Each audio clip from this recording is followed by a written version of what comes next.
Bien, mis amados hermanos, vamos a ir al Evangelio según Mateo, capítulo 1, versículo 2.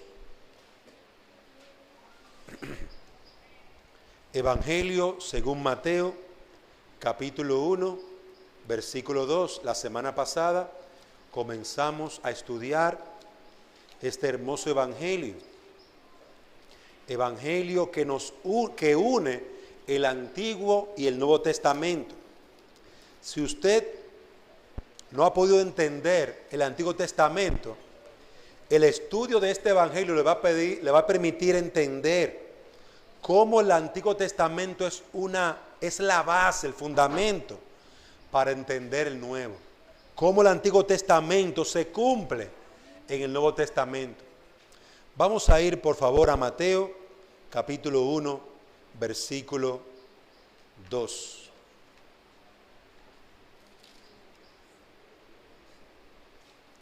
Voy a empezar desde el versículo 1 para tomar la idea. Libro de la genealogía de Jesucristo, hijo de David, hijo de Abraham. Abraham engendró a Isaac, Isaac a Jacob, y Jacob a Judá y a sus hermanos. Judá engendró de Tamar a Farés y a Sara. Farés engendró a Esrón, y Esrón a Arán. Arán engendró a Aminadab, Aminadab a Naasón, y Naasón a Salmón.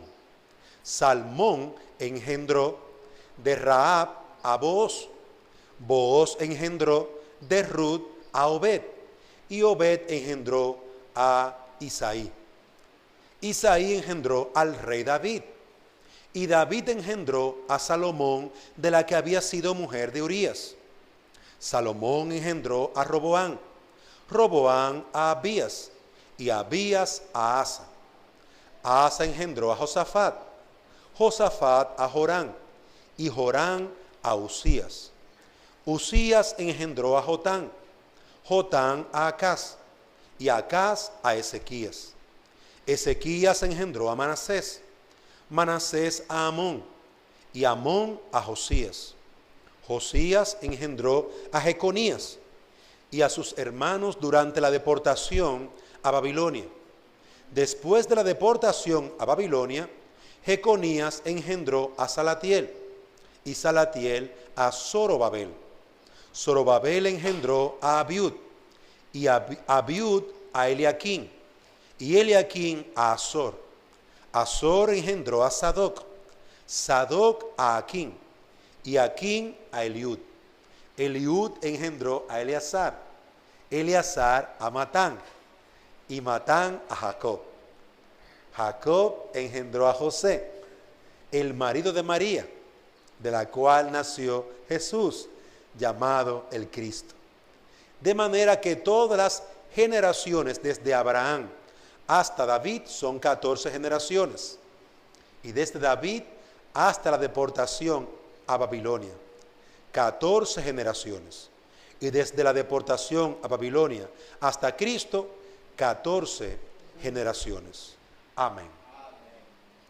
El título que le he puesto a esta porción, desde el versículo 2 al 17, es La esperanza del nacimiento del Rey Jesucristo. Y la idea exegética que el evangelista Mateo quiere transmitirnos es que en cada etapa de Judá, Dios mantuvo su promesa de la simiente de Abraham y del hijo de David a través de la línea mesiánica de su descendencia. En cada etapa de la vida de Judá, Dios mantuvo su promesa de la simiente de Abraham y del hijo de David a través de la línea mesiánica de su descendencia.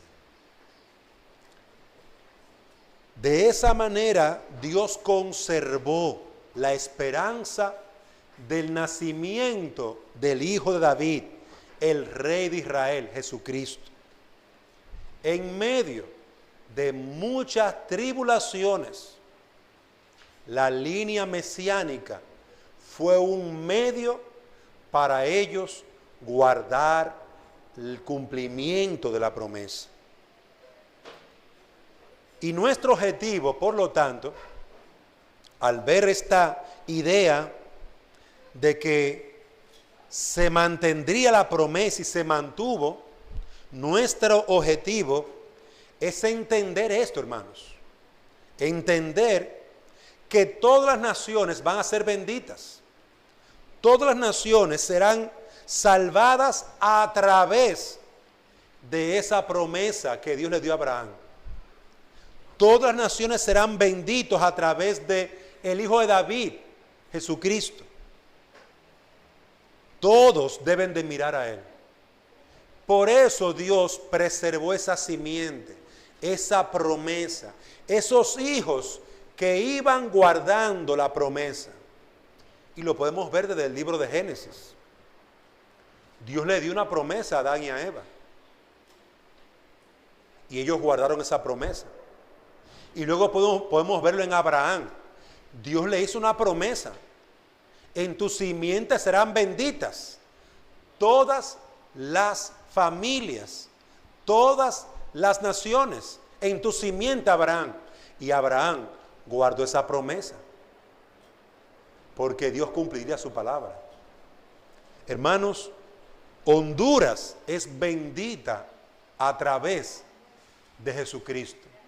Allí se cumple la promesa dada por Dios a Abraham. Y Mateo nos enseña que este cumplimiento no se quedaría solamente en el pueblo judío. Mateo quiere que veamos que Dios cumpliría su palabra en todas las naciones. Dios lo va a hacer, pero primariamente empezaría en Judá, empezaría en su pueblo. Vamos a ver, hermanos, los versículos del 2 al 11 en primer lugar. Y este es mi primer punto en el desarrollo de mi mensaje. Mi primer punto es este: la línea mesiánica trazada desde Abraham y David hasta el destierro. Desde el versículo 2 al 11, el evangelista Mateo nos muestra que Dios traza una línea de hombres piadosos. Padre e hijo piadosos. Recibía uno la promesa y se la traspasaba al otro. Y así el hijo se convertía en padre. Y ese padre piadoso traspasaba el mensaje de Dios a su hijo. Ese es un ejemplo excelente que necesitamos observar, porque ese es el medio que Dios usó para cuidar, preservar el cumplimiento de su promesa. Dios poderosamente ordenó que vendría el Salvador en su decreto eterno. Ahora, en la providencia, en los métodos que Dios usaría para que eso se cumpliera, estaba la descendencia piadosa de Abraham y de sus hijos. Estaba la descendencia piadosa de hombres que creían y esperaban el cumplimiento de la promesa de Dios. Ellos esperaban, pero también hacían la voluntad de Dios. Ellos confiaban, tenían fe, pero no se quedaban con los brazos cruzados, no, estaban ocupados en obedecer a Dios. Y eso es lo que yo quiero que veamos en esta mañana. Podemos observar a hombres de Dios, elegidos por Dios, llamados por Dios, para ellos guardar la promesa, vivir piadosamente, obedeciendo a Dios. Y hermano amado, quiero que mires este ejemplo. Dios quiere que tú vivas confiando en Él, teniendo fe, sí, eso es verdad. Pero ¿cómo vas a vivir la vida? Dios quiere que vivas como un hijo de Dios, en santidad, en obediencia en piedad, como vivieron estos hombres. Malaquías 1:2 nos dice: yo os he amado, dice Jehová, y dijisteis, ¿en qué nos amaste? ¿No eres Esaú, hermano de Jacob? Dice Jehová, y amé a Jacob. El testimonio del amor hacia su pueblo es que Dios eligió a Jacob. ¿Quién era Jacob? El padre de Judá. Jacob es Israel, el padre de Judá. Pero luego Dios amó a Judá, eligiéndolo para que de sus hijos siguiera la línea mesiánica. Es decir, que cuando Dios tuvo a Esaú y a Judá y a Jacob, Él no eligió a Esaú, Él eligió a Jacob. Dios lo eligió. Y a partir de Jacob, o mejor dicho, en continuidad con lo que Dios había prometido a Abraham, ahora Jacob recibiría de mano de su padre Abraham y de mano de su padre Isaac la promesa de Dios. Pero era Dios que lo elegía. No era simplemente por descendencia. Ay, yo soy el hijo de Abraham, a mí me toca la primogenitura. No, espérate. ¿Quién era el primogénito? ¿Jacob o Esaú? Esaú era el primogénito. Quien le tocaba por nacimiento era Esaú. Pero Dios no eligió a Esaú. Dios eligió a Jacob. Eso es lo que dice Malaquías 1:2. A solamente aquellos a los que Dios eligió eran los que recibían el llamado a ser parte de la línea mesiánica de los descendientes de Jesús. Y de esa manera Dios estaba guardando, preservando su promesa. El mundo se estaba acabando, los babilonios estaban arrasando con todo el mundo, pero su simiente prometida se mantenía firme y seguían avanzando. No había desaparecido. Judá no desapareció, hermano, por el pacto que Dios había hecho con Abraham, por la bendición que Dios le había prometido a Abraham. No fue porque eran buenos. Judá llegó a ser tan malo que fue deportado como esclavo a Babilonia por 70 años. Era malísimo, igual que Israel. Pero, amados hermanos, Dios mantuvo su promesa. Mateo omite iniciar con la genealogía desde Adán. Eso lo hace otro evangelio. Pero observemos que esta lista de hijos y padres inicia con la promesa que Dios ha dado a Abraham en Génesis 22:18. Unida también a David. Él menciona a estos dos hombres en el versículo número 1 de Mateo 1, y en el versículo 2 inicia con Abraham porque él desea hablar a su público principal. Recuerden que el mensaje anterior decíamos que Mateo escribió este evangelio principalmente a los judíos, no únicamente, pero principalmente a judíos.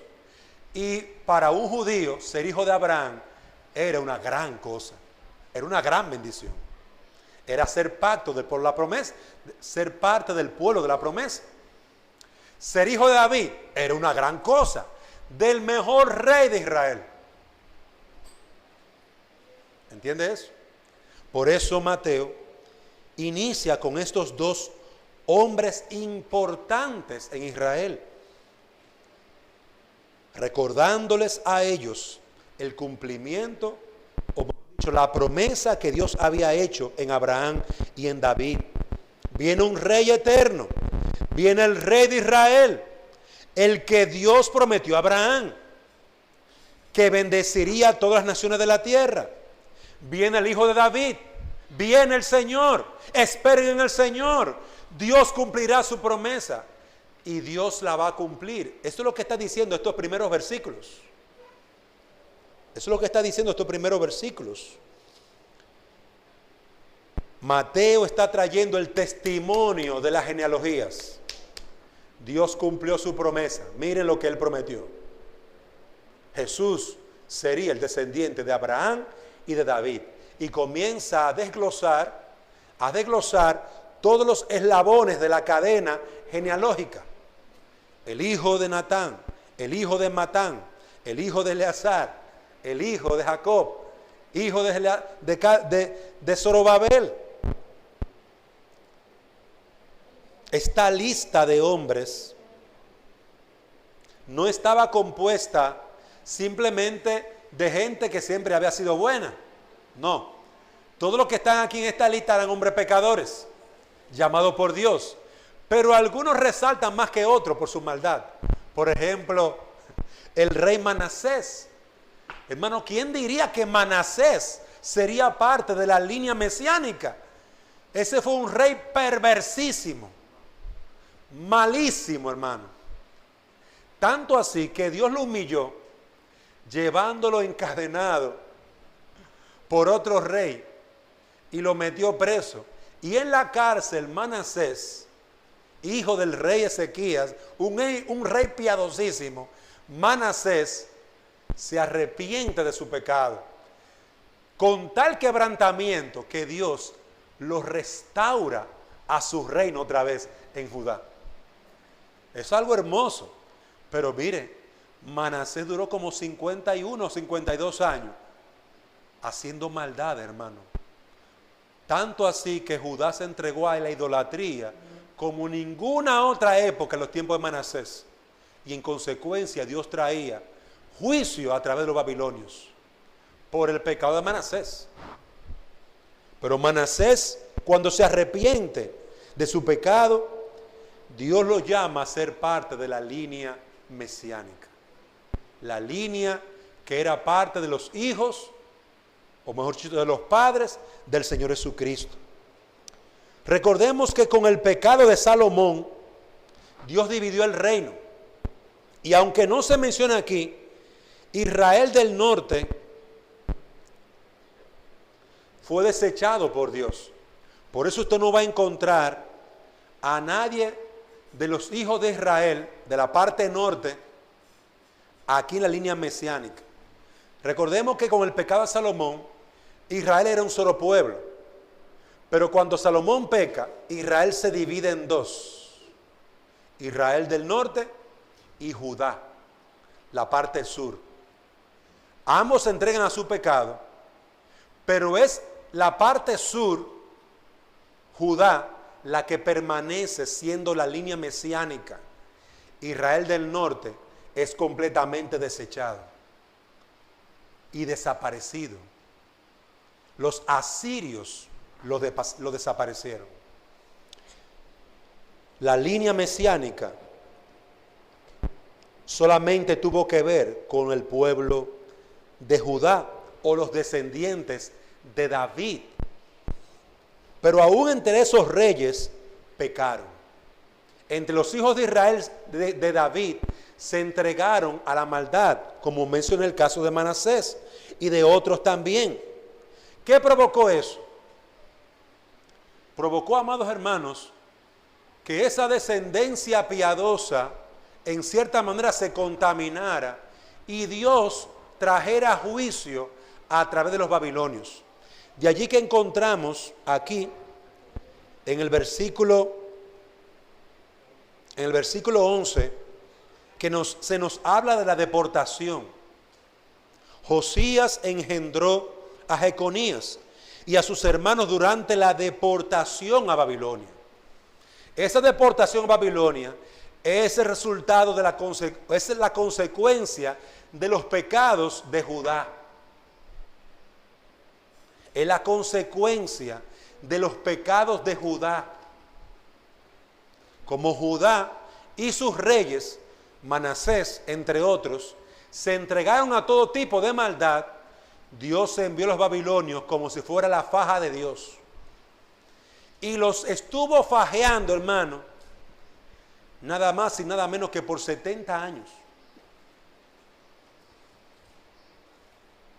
Y amados hermanos, Dios humilló a toda la descendencia de David por su orgullo, no importando que fuera la línea mesiánica. Más bien, manteniendo la santidad en esa línea mesiánica mediante la humillación y el uso de la deportación para con Judá. La promesa de Dios se mantenía aunque llegó esta gran tribulación. Y fue una gran tribulación. Fue el hijo de Salomón, descendiente de David, el que levantó el templo. Fueron los hijos de David los que mantuvieron a Israel, al pueblo de Judá como una nación fuerte y vigorosa, a pesar de Israel y su pecado de idolatría. Y amados hermanos, por causa de la maldad de su pueblo, Dios los humilló. Dios los humilló. Encontramos también, amados hermanos, en esta genealogía 4 nombres de 4 mujeres mencionadas junto a sus esposos. Se llama la atención por el hecho de que esta genealogía, de manera particular, que usa Mateo, es la genealogía de José, el padre adoptivo del Señor Jesucristo. La genealogía del Evangelio de Mateo es la genealogía de José. Por lo tanto, no tendrían por qué aparecer nombres de mujeres, porque era la genealogía de hombres, de los cabezas de familia. Con esto no quiere decir que Mateo fuera machista. No, el punto es que simplemente él tomó la genealogía del varón diferente a Lucas. Que Lucas toma la genealogía, toma en cuenta a María como la genealogía principal. Entonces, es un punto simplemente de demostrar lo que Mateo quiere demostrar, que Jesús era el descendiente de Abraham y de David. Ahora, ¿por qué aparecen estas 4 mujeres? Estas 4 mujeres aparecen aquí unidas a sus esposos, como podrá encontrar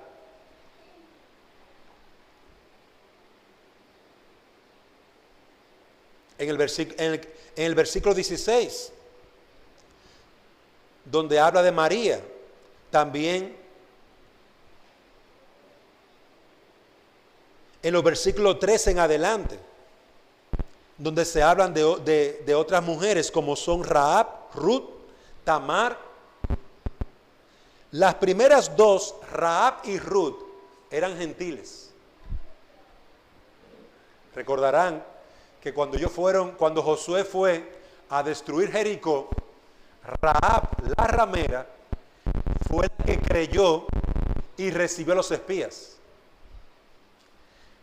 Ruth era moabita. Es decir, que esas 2 mujeres, al creer en el Dios de Israel, al apartarse de su idolatría y unirse al pueblo de Dios, fueron parte de esa bendición. No fueron desechadas. Pero también encontramos a 3 mujeres que fueron mujeres en las Escrituras que fueron reconocidas por su pecado. Tamar tuvo una relación con su suegro llamado Judá. Rahab era ramera. Betsabé había pecado con David en fornicación y adulterio. Pero estas mujeres se arrepienten de su pecado y se vuelven al Señor. Por lo tanto, son parte de la genealogía. Al igual que los reyes que pecaron, estas mujeres hallan perdón de sus pecados y también son parte de la bendición de Dios en la línea genealógica para preservar la simiente prometida. Algo interesante en esta porción es que el nombre del rey David es mencionado varias veces. Y es mencionado aquí enfáticamente, no solo como el primero de la línea real, es mencionado como el único rey. Hubieron otros reyes en Israel, Josías, Ezequías, que son mencionados aquí, pero no se les menciona como rey.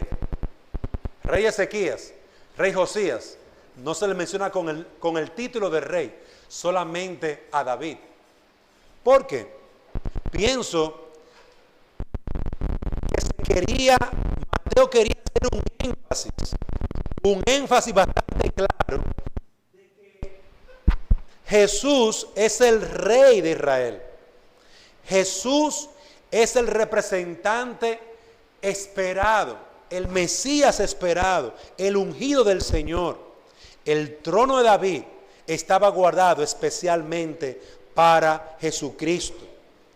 Los demás que fueron reyes de Israel no se les menciona por su título, porque básicamente eran un eslabón por la cual Dios guardaba, cuidaba la línea mesiánica. Quiero traer, hermanos, alguna implicación de estos primeros versículos. Quiero que usted vea, mi querido hermano, algo que aprendemos de esta primera parte. Concluyo aquí mi primer punto. Dios, amado hermano, elige a aquellos que serán el remanente de su pueblo. Hay una elección. Dios elige y deja un testimonio escritural de la Biblia escrito, pero también un testimonio físico de personas elegidas para salvación y elegidas para que mantengan la verdad preservada. Aquí hay doble testimonio dejado por Dios. Un testimonio de las Sagradas Escrituras y un testimonio de una línea mesiánica que preservó la verdad. Queridos hermanos, ¿quién levantó el templo en los días del regreso de Israel a la tierra de Judá? Luego de la deportación, lo levantó un hijo de David, Zorobabel. Era un hijo de David, un descendiente, uno que pertenecía a la línea mesiánica. Recuerde que David tuvo muchos hijos,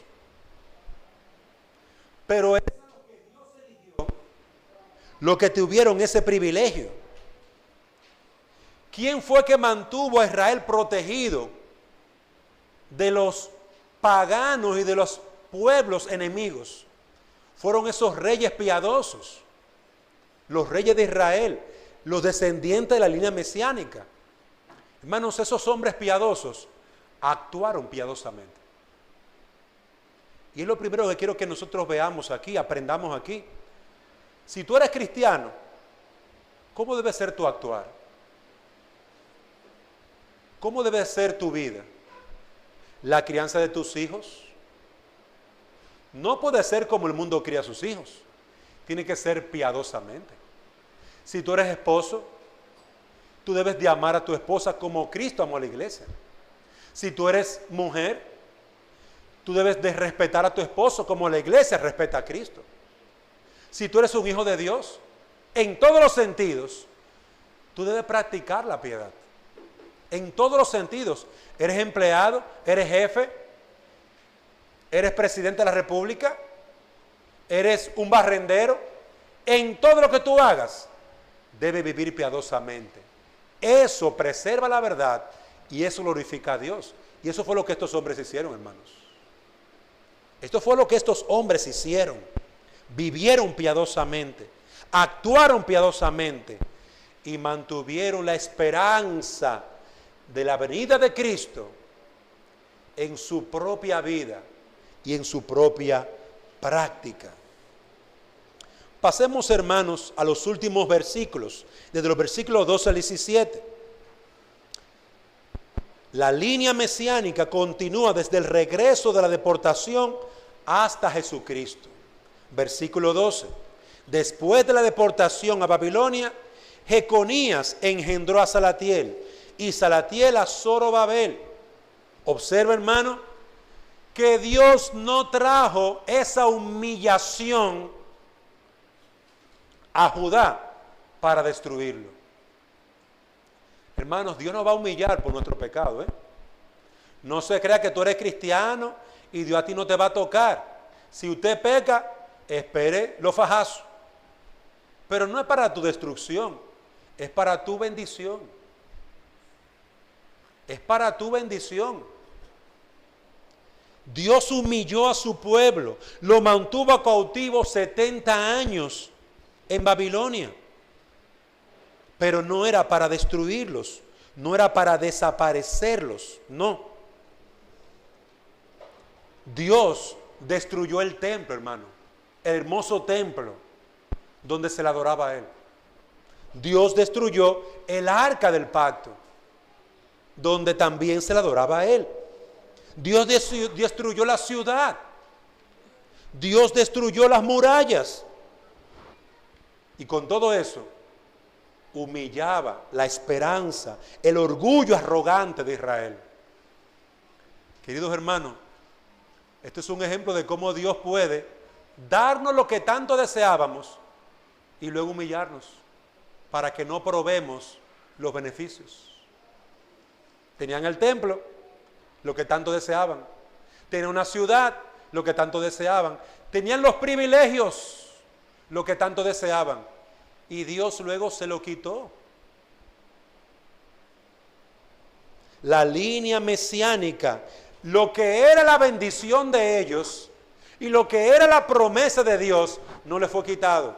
Porque esa era la promesa de Dios a Abraham y a David.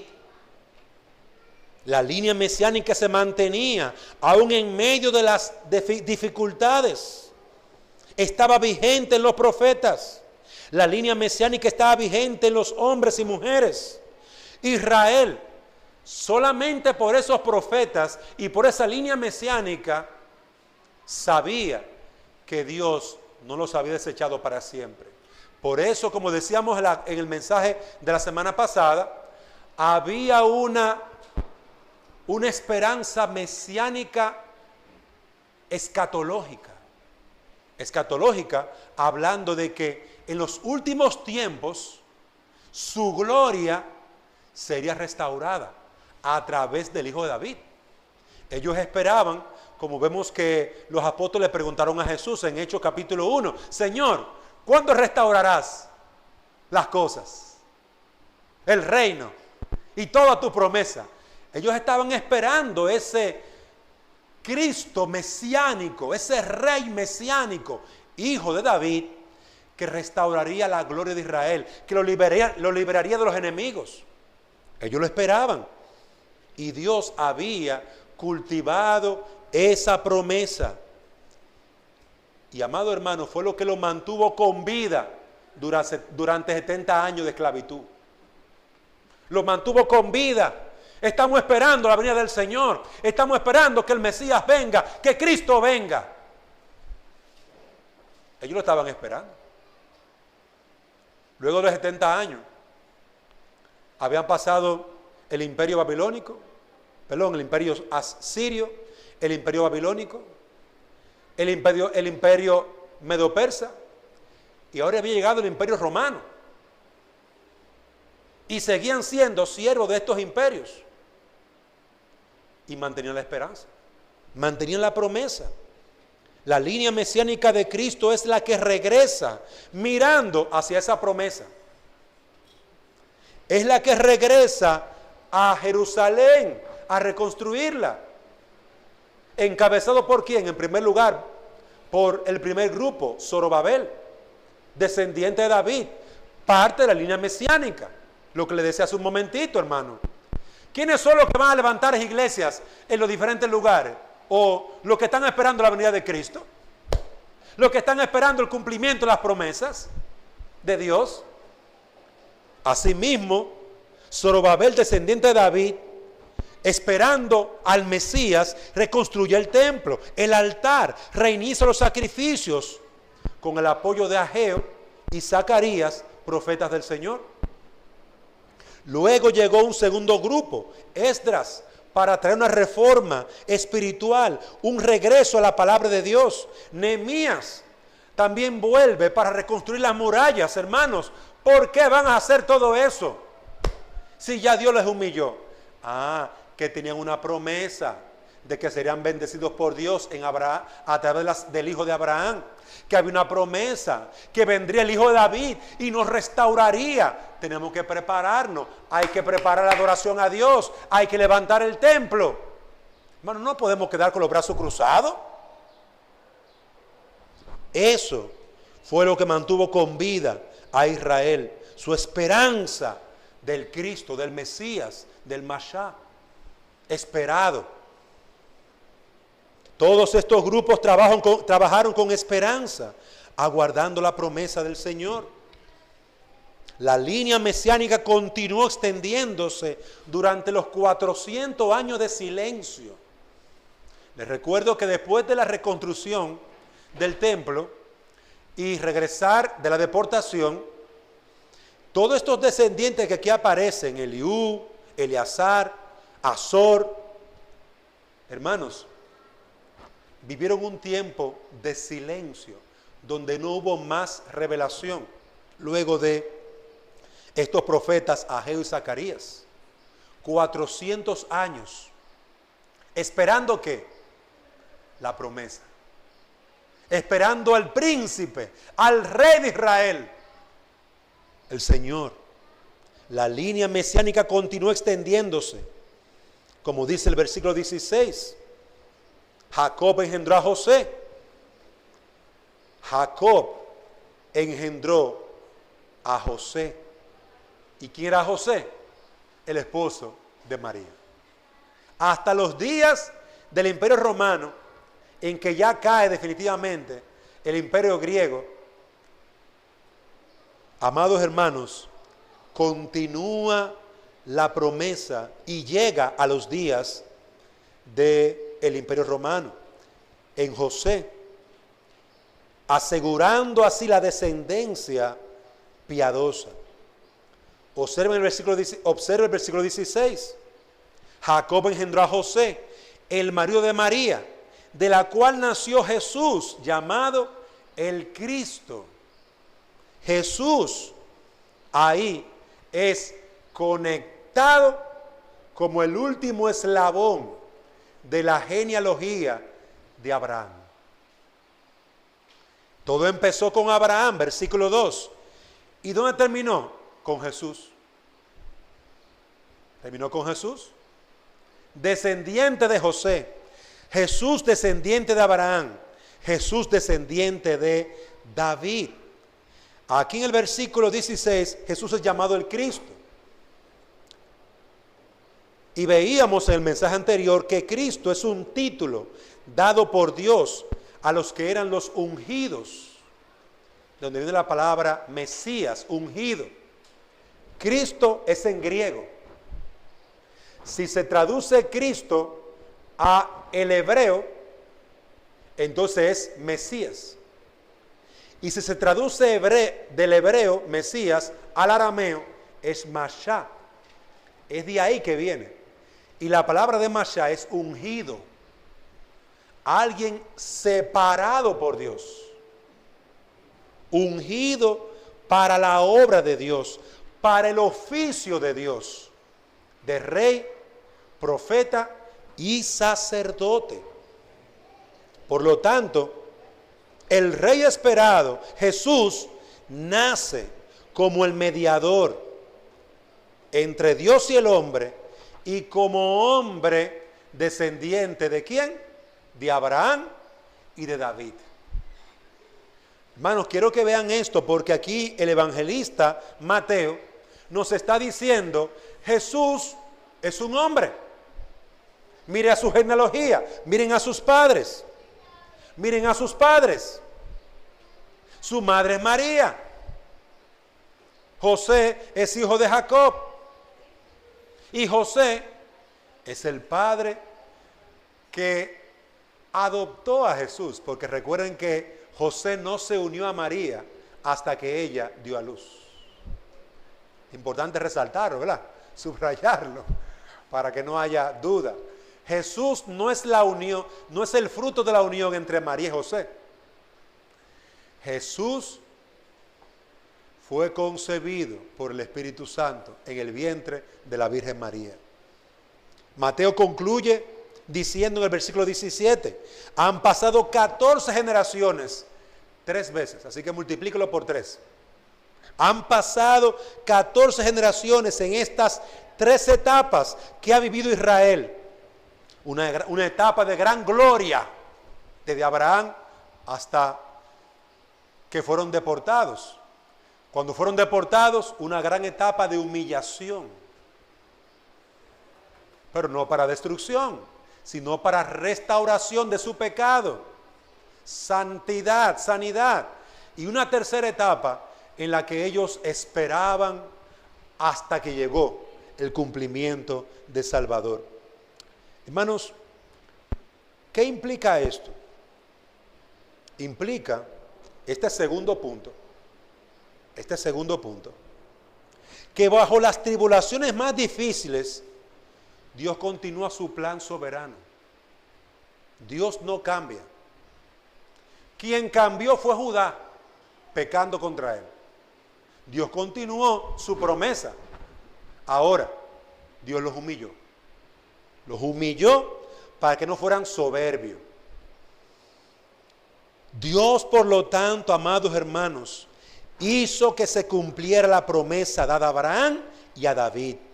En un mundo lleno de oscuridad y de angustia, en medio de la tribulación del pueblo de Dios, la luz vino al mundo.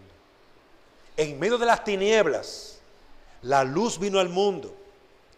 Todos habían olvidado esa promesa, pero Dios era fiel a su promesa. Aprendemos esto. Y yo quiero finalizar este mensaje con algunas aplicaciones. He traído 3 aplicaciones. Primera aplicación, para aplicarlo en nuestra vida. Las Escrituras son el testimonio por escrito de Dios, a la cual podemos ir con toda confianza, porque ellas nos revelan, nos guían hacia la vida eterna y hacia el cumplimiento de las promesas de Dios.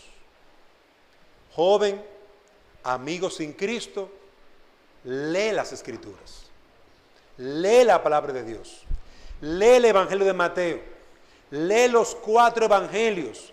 Ellas dan testimonio de Jesucristo y en Él tenéis la vida eterna.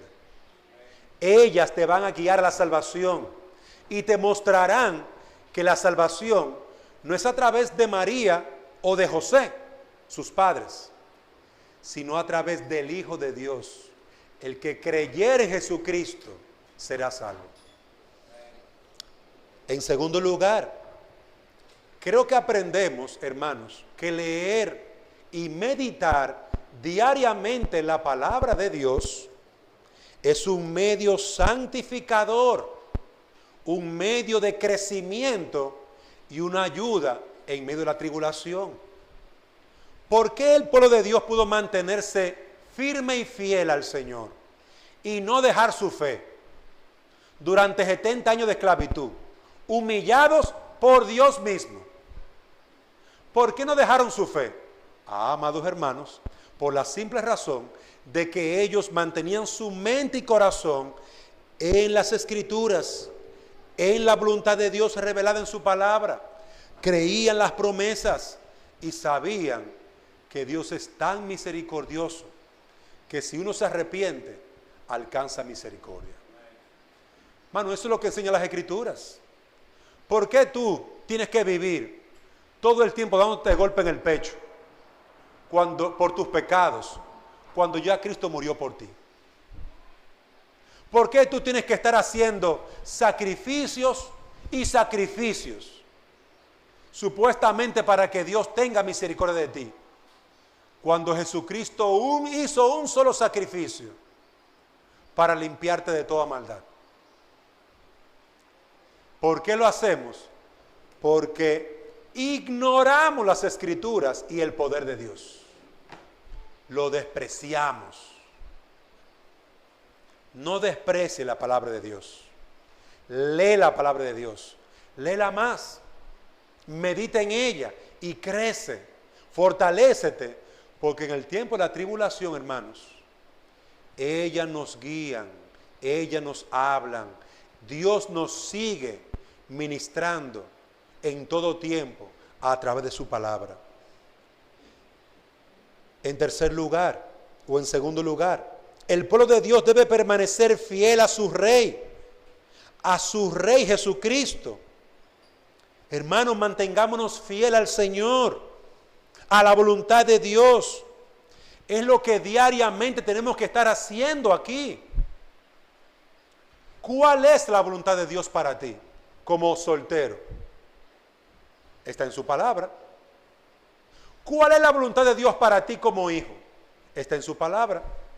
¿Cuál es la voluntad de Dios para ti como esposo, como empleado, como presidente de una empresa o un negocio, como dueño?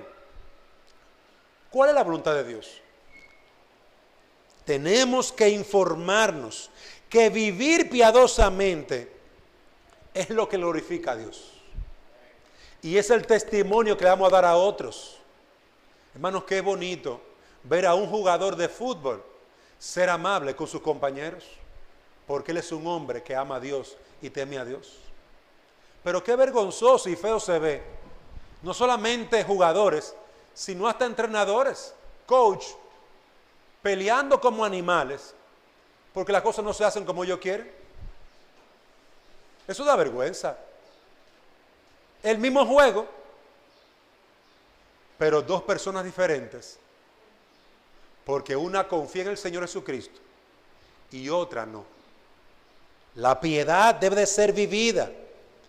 En nuestros negocios debe de brillar la piedad.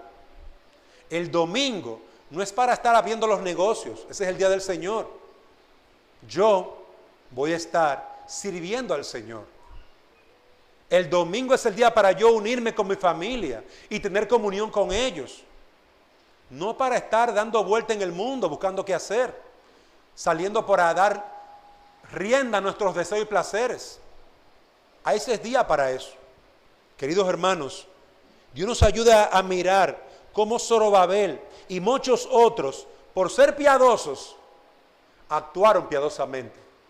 Reconstruyeron el templo. Se mantuvieron firmes haciendo la obra del Señor. Fueron apoyados por los profetas. Y hoy en día podemos hablar de ellos como parte de la línea mesiánica del Rey de Reyes. ¿Quién fue él? Un simple siervo de Cristo. Hombre piadoso. Hermanos, vivamos piadosamente. Y en último lugar, la deportación, las muertes de muchos hijos de Judá, la vida dura que tuvieron que llevar en Babilonia, fue el fruto de su incredulidad. Fue el fruto de su falta de fe. Fue el fruto de sus pecados. Hermanos, queridos, dejemos el pecado. Aborrezcamos el pecado. Dejemos de vivir neciamente como los impíos. Andemos en santidad para gloria de Cristo. Muchas de nuestras vergüenzas y dolores y tribulaciones no fueron en primera instancia la voluntad de Dios. Fue el resultado de nuestro pecado y desobediencia y rebeldía. Por lo tanto, deja la rebeldía y sé un hombre obediente a Dios y su palabra. No dudes del amor de Dios, no dudes de su fidelidad. Unámonos a Él en obediencia, seamos fieles, porque a su tiempo veremos el cumplimiento de sus promesas. Seamos fieles. Hermanos, confiemos en el Señor. Si le negamos, no veremos el cumplimiento de sus promesas y no disfrutaremos de ese bienestar. No vamos a disfrutar del bienestar. Si le negamos, Él también nos va a negar. Si dejamos de hacer la voluntad de Dios, Él estará en contra nuestra. Si pecamos contra Dios, el Espíritu de Dios que mora en nosotros para nuestra bendición, se pondrá en contra nuestra y nos amargará y sentiremos vergüenza y tristeza por el pecado, porque si somos hijos de Dios, no podremos vivir con el pecado. Los primeros serán postreros. Si esos primeros no se someten a Dios, y los postreros, los que vengan de último, van a quitar el lugar a los primeros. Eso es lo que dice Jesús en Marcos 10:31. Muchos estaban en primer lugar y Dios los puso de último por desobediente e incrédulo. Y los que llegaron de último fueron puestos en primer lugar porque esos se humillaron y creyeron en el Señor. Miremos el ejemplo de las Escrituras y guardemos ese ejemplo para vivir en el temor de Dios. Apartémonos del mal, hagamos el bien, glorifiquemos a Dios. Amigo, entrega tu vida al Hijo de David. Entrega tu vida al Hijo de Dios. Entrega tu vida. Él vino para salvarte, no para condenarte. Él vino para rescatar. Si hoy tú estás humillado y atado por tu pecado, esa fue tu mala decisión. Deja tu pecado, arrepiéntete, cree en Jesucristo. Padre, gracias te damos por tu palabra. Bendícela y que ésta produzca en nuestras almas una renovación espiritual, un crecimiento en santidad, una vida piadosa para tu gloria. Usa este evangelio para que podamos entender tu palabra en el Antiguo Testamento, para que podamos ver cómo tú has prometido y has cumplido tu palabra y se ha revelado en el Nuevo. Salva a los que no entienden tu palabra. Ayúdalos a entender, Señor. Bendice a tu pueblo. Ayúdanos a vivir piadosamente para tu gloria, para el bienestar de nuestras vidas. Es en el nombre de Jesús que te lo pedimos. Amén.